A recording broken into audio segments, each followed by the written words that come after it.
Big boss Kannada season 12ಕ್ಕೆ ಅತಿಥಿಗಳಾಗಿ ಹೋಗಿದ್ದಂತಹ ರಜತ್ ಹಾಗೂ ಚೈತ್ರ ಕುಂದಾಪುರ ಅವರು ಹೊರಗಡೆ ಬಂದಿದ್ದಾರೆ. ಅವರು ಹೊರಗಡೆ ಬರ್ತಾ ಇದ್ದಂತೆ ಸ್ಪರ್ಧಿಗಳು ಕೂಡ ಕೊಂಚ ಮಟ್ಟಿಗೆ ಭಾವುಕರಾಗ್ತಾರೆ. ಸುಮಾರು 1 ತಿಂಗಳುಗಳ ಕಾಲ ಅವರು ಬಿಗ್ ಬಾಸ್ ಮನೆಯಲ್ಲಿದ್ರು. ಹಾಗಾಗಿ ಅಲ್ಲಿರುವಂತಹ ಸ್ಪರ್ಧಿಗಳ ನಡುವೆ ಒಂದಷ್ಟು ಅಟ್ಯಾಚ್ಮೆಂಟ್ ಬೆಳೆದಿರುವುದು ಸಹಜ. ಅದರಲ್ಲೂ ಕೂಡ ರಜತ್ ಮಾತಿನ ಮಲ್ಲ, ಎಲ್ಲರ ಜೊತೆ ಒಂದಿಲ್ಲ ಒಂದು ಕಾರಣಕ್ಕೆ ಕಿರಿಕ್ ಮಾಡ್ತಾ ಇಲ್ಲ ಅವ್ರ ಜೊತೆ ಮಾತಾಡ್ತಾ ತಮಾಷೆ ಮಾಡ್ತಾ ಏನಾದರೂ ಮಾಡಿಕೊಂಡು ಸಮಯವನ್ನ ಕಳೀತಾ ಇದ್ರು. ಹಾಗಾಗಿ ಒಂದಷ್ಟು ಮಂದಿಗೆ ಅವರು ತುಂಬಾನೇ ಇಷ್ಟ ಆಗಿದ್ರು. ಅದರಲ್ಲೂ ಕೂಡ ರಜತ್ ಹಾಗೂ ರಕ್ಷಿತಾ ಅವರ ಬಾಂಧವ್ಯ ತುಂಬಾ ಸುಂದರವಾಗಿತ್ತು. ರಜತ್ ಅವರನ್ನ ತುಂಬಾ ರಕ್ಷಿತಾ ಇಷ್ಟಪಡ್ತಾ ಇದ್ರು. ರಜತ್ ಅವರು ಕೂಡ ರಕ್ಷಿತಾ ಅವರನ್ನ ತಮ್ಮ ಸ್ವಂತ ತಂಗಿ ಅನ್ನೋ ರೀತಿಯಲ್ಲಿ ಕಾಳಜಿಯಿಂದ ನೋಡ್ಕೊಳ್ತಾ ಇದ್ರು. ಇನ್ನು ಬಿಗ್ ಬಾಸ್ ಮನೆಯಿಂದ ರಜತ್ ಅವರು ಹೊರಗಡೆ ಬರ್ತಾ ಇದ್ದಂತಹ ಸಂದರ್ಭದಲ್ಲಿ ರಕ್ಷಿತಾ ಅವರು ತುಂಬಾನೇ ಭಾವುಕರಾಗ್ತಾರೆ. ಅವರು ಸೀಕ್ರೆಟ್ ರೂಮ್ನಿಂದ ಬಿಗ್ ಬಾಸ್ ಮನೆಗೆ ಎಂಟ್ರಿ ಕೊಟ್ಟ ದಿನವೇ ರಜತ್ ಅವರು ಹೋಗಿದ್ದು ಅವರಿಗೆ ತುಂಬಾ ಬೇಜಾರಾಗತ್ತೆ. ಅವ್ರ ಜೊತೆ ಸಮಯವನ್ನ ಕಳೆಯೋದಕ್ಕೆ ಇನ್ನು ಸಾಧ್ಯ ಆಗೋದಿಲ್ಲ. ನಾನು 1 ವಾರ ಸೀಕ್ರೆಟ್ ರೂಮ್ನಲ್ಲಿ ಇರಬೇಕಾಯ್ತು, ಇಲ್ಲಿ ಅವರನ್ನ ಮಿಸ್ ಮಾಡ್ಕೊಂಡೆ ಅನ್ನೋ ಬೇಜಾರಿನಲ್ಲಿ ಅವರು ಕಣ್ಣೀರನ್ನ ಹಾಕ್ತಾರೆ. ನೀವು ನನ್ನನ್ನ ಮರಿಬೇಡಿ ರಜತ್ ಅಣ್ಣ ಅನ್ನೋ ಮಾತನ್ನ ಹೇಳ್ತಾರೆ. ಆ ಸಂದರ್ಭದಲ್ಲಿ ಅವರನ್ನ ಅಪ್ಪಿಕೊಂಡು ರಜತ್ ಅವರು ಅವರ ತಲೆಗೆ ಮುತ್ತನ್ನ ಕೊಡ್ತಾರೆ. ನಾನು ಯಾವತ್ತೂ ಕೂಡ ನಿನ್ನನ್ನ ಮರೆಯೋದಿಲ್ಲ, ನಿನ್ನನ್ನ ಮರೆಯೋದಕ್ಕೆ ಹೇಗೆ ಸಾಧ್ಯ ಅಂತ ರಜತ್ ಪ್ರಶ್ನೆ ಮಾಡ್ತಾರೆ. ಅವಳನ್ನ ಅಷ್ಟೊಂದು ಪ್ರೀತಿಯಿಂದ ತಪ್ಕೊಂಡಿದ್ದು ರಕ್ಷಿತಾ ಅವರನ್ನ ನೋಡಿದಾಗ ಅವರಿಬ್ಬರ ಬಾಂಧವ್ಯಕ್ಕೆ ಎಷ್ಟು ಚೆನ್ನಾಗಿದೆ ಅನ್ನೋದು ವೀಕ್ಷಕರಿಗೆ ಗೊತ್ತಾಗ್ಬಿಟ್ಟಿತ್ತು. ಅಷ್ಟೊಂದು ಪ್ರೀತಿಯಿಂದ ಅವರನ್ನ ಬೀಳ್ಕೊಡ್ತಾರೆ ರಕ್ಷಿತಾ ಅವರು. ಹಾಗೆ ರಜತ್ ಅವರು ಕೂಡ ಅಷ್ಟೇ ಪ್ರೀತಿಯಿಂದ ರಕ್ಷಿತಾ ಅವ್ರ ಜೊತೆ ಒಂದಷ್ಟು ಬುದ್ಧಿ ಮಾತನ್ನ ಹೇಳ್ತಾರೆ. ನೀನು ನಿನ್ನ ಆಟವನ್ನ ಆಡು, ನೀನು ಕಾವ್ಯ ಹಾಗೂ ಸ್ಪಂದನ ಅವರನ್ನ ತಲೆಯಿಂದ ತೆಗೆದು ಹಾಕು, ನಿನ್ನ ಆಟವನ್ನ ಆಡು, ನಿನಗೆ ಒಳ್ಳೇದಾಗತ್ತೆ, ನೀನು ವಿನ್ನರ್ ಆಗುವಂತಹ ಎಲ್ಲ ಚಾನ್ಸಸ್ ಇದೆ ಅನ್ನೋ ಮಾತನ್ನ ಹೇಳ್ತಾರೆ. ಇನ್ನು ರಕ್ಷಿತಾ ಅವರು ರಜತ್ ಅವರು ಹೊರಗಡೆ ಬರ್ತಾ ಇದ್ದಂತೆ ಭಾವುಕರಾಗಿ ಕಳಿಸ್ಕೊಡ್ತಾರೆ. ಇತ್ತ ಹೊರಗಡೆ ಬಂದ ಬಳಿಕ ರಜತ್ ಸಾಕಷ್ಟು ಅಚ್ಚರಿಯ ವಿಚಾರಗಳ ಬಗ್ಗೆ ಮಾತನಾಡಿದ್ದಾರೆ. ರಕ್ಷಿತಾ ಹಾಗೂ ರಜತ್ ಅವರ ಬಾಂಡಿಂಗ್ ಬಗ್ಗೆಯೇ ಬಹುತೇಕರು ರಜತ್ ಅವರ ಸಂದರ್ಶನದಲ್ಲಿ ಪ್ರಶ್ನೆಗಳನ್ನ ಕೇಳಿದ್ದಾರೆ. ಈ ಸಂದರ್ಭದಲ್ಲಿ ರಕ್ಷಿತಾ ಬಗ್ಗೆ ಒಂದಷ್ಟು ಇಂಟ್ರೆಸ್ಟಿಂಗ್ ವಿಚಾರಗಳನ್ನ ಹೇಳಿದ್ದಾರೆ.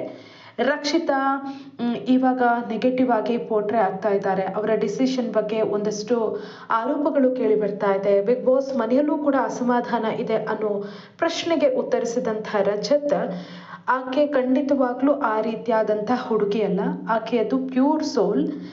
ನನಗೆ ಆಕೆಯನ್ನ ನೋಡಿದಾಗ ತಂಗಿ ಅನ್ನೋ ಭಾವನೆ ಮೂಡಿತ್ತು. ನನಗೆ ತಂಗಿಯ ಸ್ಥಾನವನ್ನ ತುಂಬಿದ್ದೆ ಅವಳು. ಆದ್ರೆ ಕೋಪ ಬಂದ್ರೆ ಅವಳಷ್ಟು ಕೆಟ್ಟ ವ್ಯಕ್ತಿ ಇನ್ನೊಂದು ಇಲ್ಲ ಅನ್ನೋ ರೀತಿಯಲ್ಲಿ ಆಕೆ ವರ್ತಿಸ್ತಾಳೆ. ಕೋಪ ಬಂದ್ರೆ ಮಾತ್ರ ಆಕೆಯನ್ನ ಕಂಟ್ರೋಲ್ ಮಾಡೋದಕ್ಕೆ ಸಾಧ್ಯನೇ ಇಲ್ಲ. ಕೋಪ ಬಿಟ್ಟು ಆಡಿದ್ರೆ ಆಕೆ ಚೆನ್ನಾಗಿ ಆಡ್ಬೋದು. ಬಿಗ್ ಬಾಸ್ ಫಿನಾಲಿಯಲ್ಲಿ ಆಕೆಯನ್ನ ನೋಡ್ಬೋದು. ಆಕೆಗೂ ನನಗೂ ಬಿಗ್ ಬಾಸ್ ಮನೆಯಲ್ಲಿ ತುಂಬಾನೇ ಒಳ್ಳೆ ಬಾಂಡಿಂಗ್ ಇತ್ತು. ಬಿಗ್ ಬಾಸ್ ಮನೆಯಲ್ಲಿ ನನ್ನನ್ನು ತುಂಬ ಪ್ರೀತಿ ಕಾಳಜಿಯಿಂದ ನೋಡ್ಕೊಳ್ತಾ ಇದ್ಲು. ನಾವು ಕೂಡ ಗಮನಿಸಿದ್ದೀವಿ, ರಜತ್ ಅವ್ರು ಏನಾದರೂ ಕೇಳಿದ ತಕ್ಷಣ ತಂದು ಕೊಡ್ತಾ ಇದ್ರು, ಅಥವಾ ಅವ್ರಿಗೆ ಏನಾದರೂ ಮೊಟ್ಟೆ ಬೇಯಿಸಿ ಕೊಡು ಅಥವಾ ಆಮ್ಲೆಟ್ ಮಾಡಿಕೊಡು ಅಂದಾಕ್ಷಣ ಓಡ್ ಹೋಗಿ ರಕ್ಷಿತಾ ಮಾಡಿಕೊಡ್ತಾ ಇದ್ರು. ಹಾಗಾಗಿ ರಜತ್ ಅವರಿಗೂ ಕೂಡ ರಕ್ಷಿತಾ ಮೇಲೆ ಒಂದು ಪ್ರೀತಿ ಇತ್ತು, ಕಾಳಜಿ ಇತ್ತು. ಇನ್ನು ಹೊರಗಡೆ ಬಂದ ಬಳಿಕ ಕೂಡ ರಜತ್ ಅದೇ ಮಾತನ್ನ ಹೇಳಿದ್ದಾರೆ. ಬಿಗ್ ಬಾಸ್ ಮನೆಯಿಂದ ನಾನು ಸೀದಾ ಮನೆಗೆ ಬಂದಾಗ ನನ್ನ ತಾಯಿಯಲ್ಲಿ ಒಂದು ಪ್ರಶ್ನೆಯನ್ನ ಕೇಳಿದೆ, ನೀನ್ ಯಾಕೆ ನಂಗೆ ತಂಗಿಯನ್ನ ಕೊಟ್ಟಿಲ್ಲ ಅಂತ. ಆಗ ತಾಯಿ ಹೇಳಿದ್ರು, ನಿನ್ನನ್ನೇ ನೋಡ್ಕೊಳ್ಳೋದಕ್ಕೆ ನಂಗೆ ಆಗಿಲ್ಲ, ಇನ್ನು ತಂಗಿ ಎಲ್ಲಿಂದ ಅಂತ.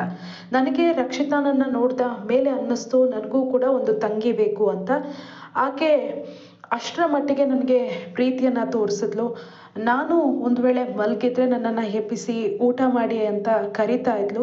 ತುಂಬ ಪ್ರೀತಿಯನ್ನ ನನಗೆ ತೋರಿಸ್ತಾಳೆ. ಅಲ್ಲಿದ್ದಾಗಲೂ ಕೂಡ ಅಷ್ಟೇ ಪ್ರೀತಿಯಿಂದ ನನ್ನನ್ನು ನೋಡ್ಕೊಂಡಿದ್ದಾಳೆ. ಅಲ್ಲದೆ ಅವಳು ನನ್ನನ್ನು ಕ್ಯೂಟಿ ಪೈ ಅಂತ ಕರೀತಾಳೆ. ಆದರೆ ನಿಜವಾಗ್ಲೂ ಕ್ಯೂಟಿ ಪೈ ಅವಳು ಅನ್ನೋ ಮಾತನ್ನ ರಜತ್ ಅವರು ಹೇಳಿದ್ದಾರೆ. ಆಕೆಯ ಮನಸ್ಸು ತುಂಬಾನೇ ಪರಿಶುದ್ಧ. ನನಗೆ ಯಾವತ್ತೂ ಕೂಡ ಆಕೆ ಫೇಕ್ ಅಂತ ಅನಿಸೇ ಇಲ್ಲ. ಆಕೆ ನಿಜವಾಗ್ಲೂ ಒಂದು ಒಳ್ಳೆಯ ಮನಸ್ಸನ್ನ ಹೊಂದಿರುವಂತಹ ಹುಡುಗಿ. ಕೆಲವೊಂದು ಸಂದರ್ಭದಲ್ಲಿ ಕೋಪ ಮಾಡಿದಾಗ ಆಕೆ ಯಾವ ರೀತಿ ರಿಯಾಕ್ಟ್ ಮಾಡಬೇಕು ಅನ್ನೋದೇ ಆಕೆಗೆ ಗೊತ್ತಾಗೋದಿಲ್ಲ. ಏನೇನೋ ಮಾಡಿಬಿಡ್ತಾಳೆ. ಅಂತಹ ಸಂದರ್ಭದಲ್ಲಿ ಅವಳು ನೆಗೆಟಿವ್ ಆಗಿ ಕಾಣಿಸ್ತಾಳೆ ಹೊರತುಪಡಿಸಿದ್ರೆ ಆಕೆಯಲ್ಲಿ ಯಾವುದೇ ರೀತಿಯಾದಂತಹ ಮೋಸ, ವಂಚನೆ ಇದ್ಯಾವುದನ್ನು ಕೂಡ ನಾನು ನೋಡಿಲ್ಲ. ಆಕೆಯದು ಪರಿಶುದ್ಧವಾದಂತಹ ಮನಸ್ಸು. ಯಾರ ಬಗ್ಗೆ ಕೂಡ ಆಕೆ ನೆಗೆಟಿವ್ ಆಗಿ ಆ ರೀತಿ ಮಾತನಾಡೋದಿಲ್ಲ.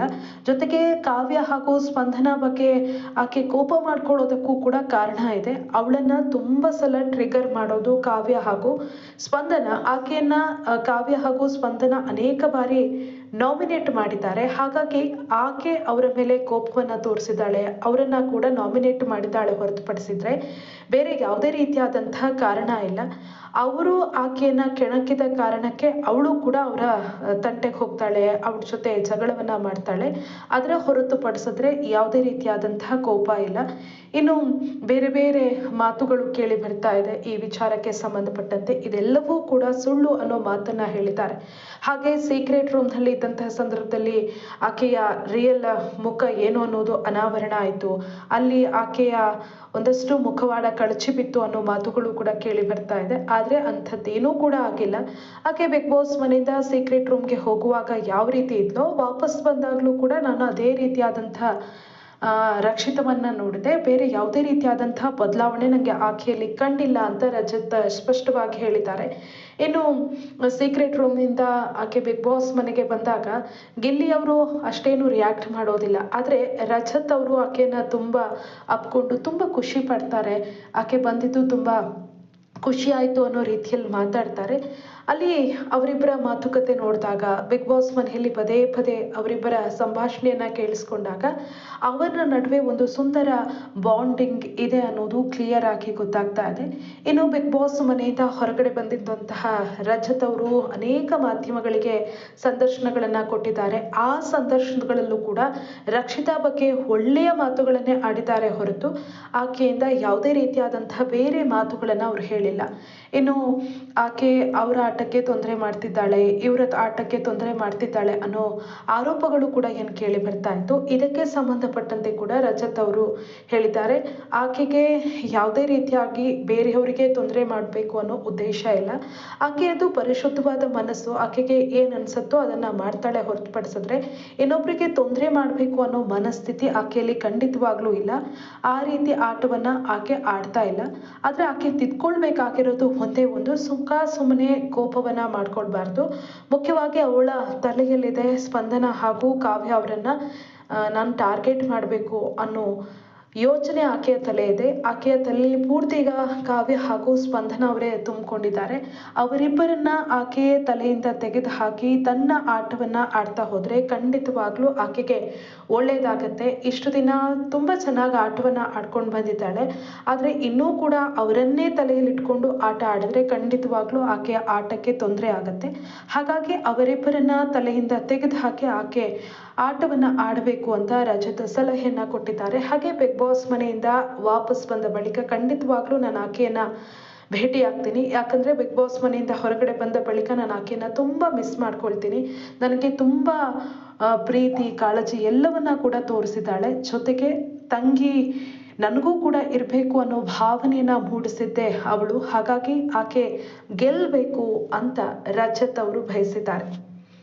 ಸ್ನೇಹಿತರೆ, ರಜತ್ ಅವರ ಈ ಒಂದು ಮಾತಿನ ಬಗ್ಗೆ ನಿಮ್ಗೆ ಅನಿಸ್ತು ಅನ್ನೋದನ್ನ ಕಮೆಂಟ್ ಮಾಡಿ. ಹಾಗೇನೆ ಯಾರು ನಮ್ಮ ಚಾನೆಲ್ ಅನ್ನ ಸಬ್ಸ್ಕ್ರೈಬ್ ಮಾಡದೆ ಈ ವಿಡಿಯೋವನ್ನ ನೋಡ್ತಾ ಇದ್ದೀರಾ, ದಯವಿಟ್ಟು ಸಬ್ಸ್ಕ್ರೈಬ್ ಮಾಡಿ. ಹಾಗೇನೆ ಈ ವಿಡಿಯೋ ಇಷ್ಟ ಆದ್ರೆ ನಿಮ್ಮವರ ಜೊತೆ ಶೇರ್ ಮಾಡಿ.